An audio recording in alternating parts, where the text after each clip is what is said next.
Okay, class. So hopefully you're starting to get more and more comfortable with the idea of manipulating uh, the original y equals absolute value of x graph.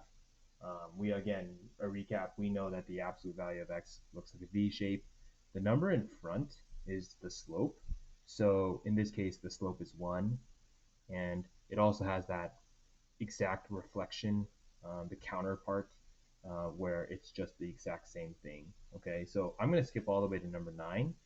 Use the equation y equals absolute value 4 times the absolute value of x minus 3 to complete the following. Okay, so let's get in the habit of plugging in, right? So I'm going to do this. Let's do this mentally. If I were to plug in -2 into here, right, that would be a +2, really, and that would be 4 times 2 minus 3, right? Because the absolute value of -2 is 2, so 4 times 2 is 8, and then 8 minus 3 is 5, okay? -1, absolute value would be 1, right?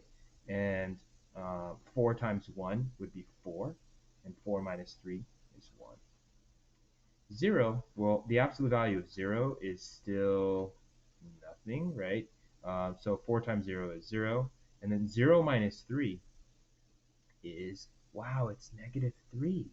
So I know we think that absolute value functions should always be positive, but you can see that if you keep manipulating it and you keep doing random things to it, like putting a negative at the end, of course the absolute value function can end up having a negative output, right? The only way it's not negative is if you don't do anything to either the front or the back, right? If you just leave it like this, of course this will be always positive. But as we are seeing now, if you put something at the end that's negative, you should expect it to have a negative value, right? So that's just how math works. You can always manipulate functions. So if I plug in 1, it's 4 times 1 minus 3, which is 1. And you can already tell that these two are going to be the same because -2 and +2 have the same 2 output. Okay, so let's go ahead and graph this. -2 is 5, so -2 is right here at 5. -1 is way over here. 0, -3 is all the way here. 0, 1 is like that. 2, 5 like this. So you can see how it still maintains the V shape, but you can see how it's drastically steeper. And you can also see how it's not, the vertex is not at the origin, right?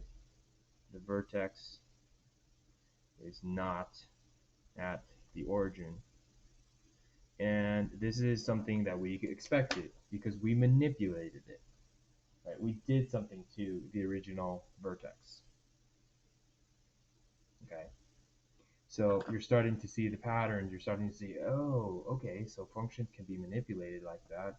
Explain in words how the graph of y equals 4 absolute value of x minus 3 differs from y equals absolute value of x. Okay, so the first thing I want to say is the value in front, which is the 4, uh, affected the steepness, right? It's much steeper. And is it a coincidence that it's actually a slope of 4? Like 1, 2, 3, 4 over 1, 1, 2, 3, 4 over 1. I mean, is that a coincidence, class? It's kind of like this value right here is kind of like the slope, right? And then you would say the -3 at the end shifted the original vertically, right? It didn't shift it horizontally, as you saw in the previous example. This actually shifted it vertically because it is the y-intercept. So you can see how this is so related to what we already know about linear functions. Absolute values are pretty much, they follow the same guidelines. They follow the same things. Like if you affect the number in front, you're going to change its steepness. If you affect the number at the end as a constant, you're going to change where the y-intercept is. Now, in the previous example, if you affect the value inside the function, you know that this does a horizontal shift. Okay, these are the three transformations, and we are now going to explain them with a chart. Okay, so let's read this. The general form for any absolute value function is y equals a absolute value of x minus h plus k. How does the value of a, h, and k affect the graph of an absolute value function as compared to what we call the parent function of y equals absolute value of x? This is what we call the parent function because it's kind of like the original function, the function that was not manipulated. Okay, that's what we call the parent function. So we know that the a affects steepness. We know that the h kind of sounds like horizontal, right? It has that h, so think of it as a horizontal shift. We also know that k kind of sounds like constant, and it's the constant that changes the vertical change, right? So what happens if the value of a is negative? Well, how does that change? How does that change the graph? The graph is reflected along the x-axis, right? Instead of it opening upwards like a V would normally open, it now opens downwards, right? Because you put a negative in front. If the A value is positive, then the graph will open up, right? Right. So this will open up this way. And I probably should say the graph is reflected along the x-axis. X-axis, the graph will open down. The graph will open down, right? It has this type of look now because you reflected it. When the A value increases, well, that affects the steepness, right? The steepness of the V shape of the graph, or the V shape, will increase. So it's not going to look like a normal regular V. It might look something like this, like a very sharp V. If the value of A decreases, like let's say A is 1/2, or because the original A value is always 1, right? So if the A value is 1/2, let's say, well then the steepness flattens, right? The steepness will decrease,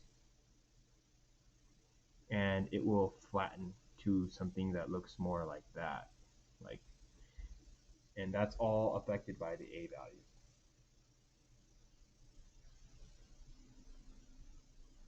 Okay, if the K value is the constant at the end.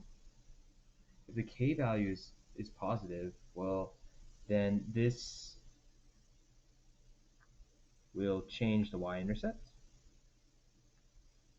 The y-intercept.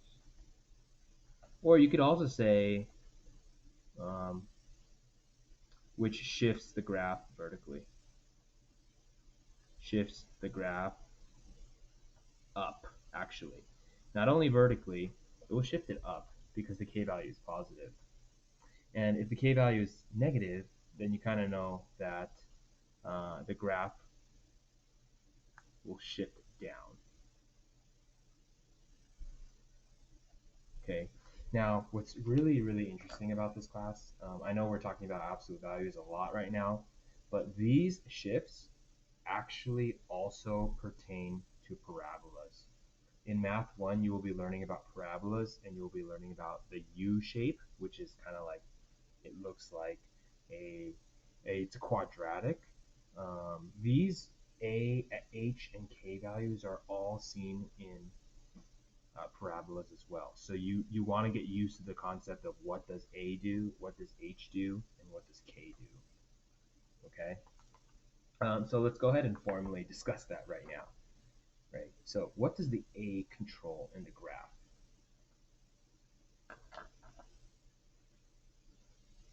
Well, the A value controls the steepness.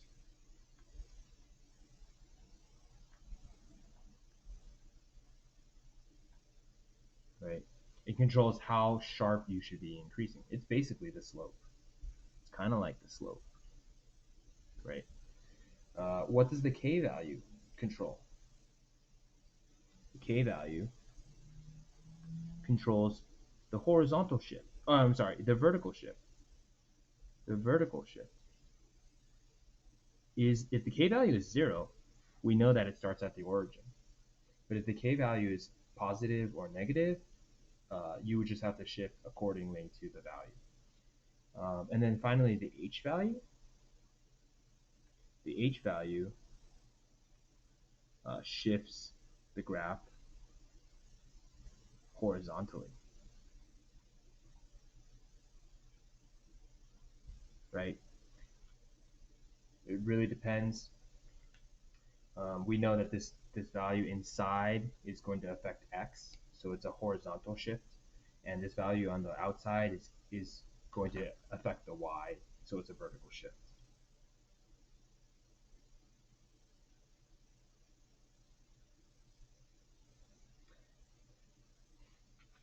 Okay, so there are 4 more problems that I'm going to go over. This lesson is kind of long, so I am going to just do the ones that I think are good for us. Now, obviously, if you want to practice more, I highly recommend it because this is very, very good practice. But in the interest of time, to make it a little bit shorter on us, we don't have to finish the entire lesson. But please just review every question, and we have about 2.5 more minutes, so let's go. 12. We know that this 6 is a horizontal shift. This is a, how does that affect from the original? This is the graph shifts 6 units to the right. Now, this is to the right, even though it's -6, because it's always the opposite of what it is. I will definitely go over this more in depth during office hours if you want to talk about it. I would circle that one right here. Um, Here we have number 13. If there's a -8 in front, the graph, first and foremost, it's negative, opens down, right? It opens down instead of up, and has a steepness of 8, right? It's definitely not the same steepness. It's a steepness of 8, and it's opening down, right? Because it's negative and it has an 8. Okay. Okay, so moving right along, 14. What is y equals 1/5 absolute value of x plus 7? We know that the 1/5 in front makes the graph flatter. The 7 shifts the graph vertically in a positive direction. It shifts it 7 units up, basically. Should have wrote that probably. Okay, and then our last one. Wow, there's 3 manipulations, right? The 4 affects the steepness.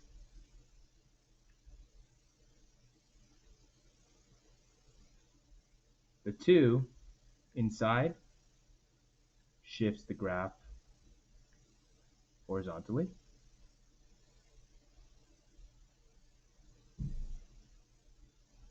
Two units to the left, horizontally 2 units to the left.